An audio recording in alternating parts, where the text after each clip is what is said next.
গবাদি পশুর পেট ফাঁপা রোগ করণীয় ও চিকিৎসা। এই রোগের লক্ষণসমূহ: জাবর কাটা বন্ধ হয়ে যায়, পশুটি খাবারের চেষ্টা করে, তবে আক্রান্ত পশু কিছু খেতে পারে না, আক্রান্ত পশুটি বারবার উঠবস করে, মুখ দিয়ে লালা পড়ে, শরীর দিয়ে ঘাম বের হয় এবং মাঝে মাঝে জিহ্বা বাহির করে শ্বাস-প্রশ্বাস গ্রহণের চেষ্টা করে, বাম দিকের পেট ভীষণভাবে অনেক সময় ফুলে ওঠে, শ্বাস নিতে কষ্ট হয়, অনেক সময় পায়খানা প্রস্রাব বন্ধ করে দেয়।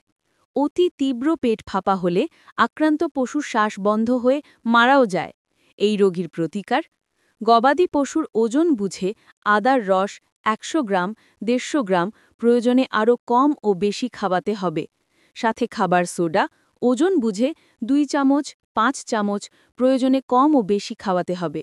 এই ফর্মুলা পেট ফাঁপার জন্য খুবই গুরুত্বপূর্ণ ঔষধ। গর্ভকালেও নিরাপদ।